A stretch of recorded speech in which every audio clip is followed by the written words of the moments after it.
La tremenda corte 3, bajo el signo irónico y provocador de ignoranticidio, se presenta no solo como una continuación natural del universo creado alrededor del tribunal más absurdo y lúcido de la historia del humor audiovisual, sino como una pieza que condensa con mayor conciencia crítica la esencia de aquello que siempre estuvo latente en la serie. La ignorancia no como simple falta de saber, sino como mecanismo estructural del poder, de la burocracia y del lenguaje cotidiano, y en este sentido la película funciona como una sátira total que utiliza el juicio no para restablecer el orden, sino para exhibir su imposibilidad, porque desde la primera escena se percibe que el tribunal no es un espacio de esclarecimiento, sino un escenario donde las palabras se persiguen, se contradicen y se anulan con una precisión cómica que termina revelando una verdad inquietante sobre la manera en que las sociedades administran el sentido, y Tres Patines, lejos de ser solo el pícaro reincidente que el público reconoce, se convierte aquí en un catalizador involuntario de un sistema que se descompone al intentar definirse a sí mismo,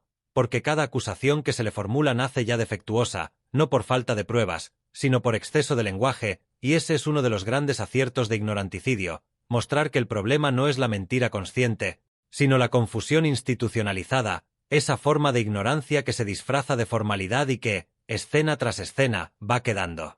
expuesta a través de diálogos que parecen simples juegos de palabras pero que en realidad funcionan como bisturíes conceptuales, y al analizar cada secuencia se aprecia cómo la puesta en escena refuerza esa idea, con un juez que encarna la autoridad sin comprensión plena, un fiscal que confunde convicción con repetición y un acusado que sobrevive no por inteligencia superior, sino porque entiende intuitivamente que el sistema se derrota solo cuando intenta explicarse demasiado, y hay una escena especialmente reveladora en la que una definición legal se prolonga hasta perder todo significado práctico, provocando risa primero y una incomodidad posterior que es característica del humor más eficaz, ese que no se agota en el chiste, sino que deja un residuo reflexivo, y al comparar esta tercera entrega con las anteriores, se nota una madurez temática evidente, porque mientras en las primeras versiones el énfasis estaba en el enredo verbal como motor cómico, aquí ese enredo adquiere una dimensión casi filosófica, no explícita, pero constante, como si la obra se preguntara qué sucede cuando un sistema diseñado para aclarar termina produciendo oscuridad,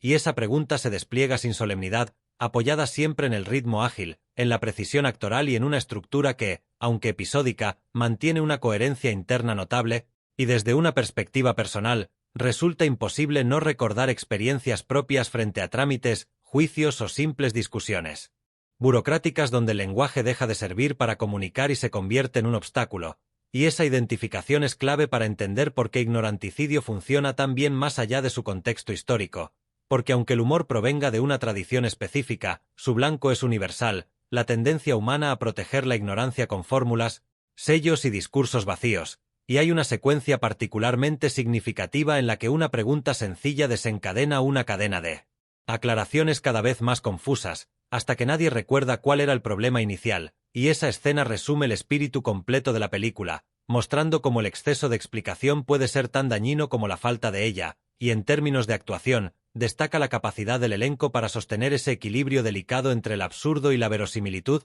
porque aunque las situaciones sean extremas, nunca se sienten falsas, al contrario, suenan peligrosamente familiares, y ahí radica el valor crítico de la obra, en su capacidad para exagerar sin deformar, para reírse sin desentenderse, y al analizar el título Ignoranticidio se comprende que no se trata de la muerte de la ignorancia, sino de su juicio público, de su exposición, porque la película no propone eliminarla, algo imposible, sino reconocerla, desenmascararla cuando se presenta como certeza incuestionable, y esa lectura se refuerza en el desenlace, donde no hay una resolución clara ni una lección explícita, solo la sensación de que el sistema ha seguido funcionando, pero un poco más desnudo, un poco más consciente de sus grietas, y eso, en una comedia, es un logro mayor, porque evita el moralismo y confía en la inteligencia del espectador, y comparada con otras obras de humor judicial o satírico, La Tremenda Corte 3 se distingue por no ridiculizar individuos concretos, sino dinámicas completas, estructuras que se sostienen por inercia y que solo se vuelven visibles cuando alguien, como Tres Patines,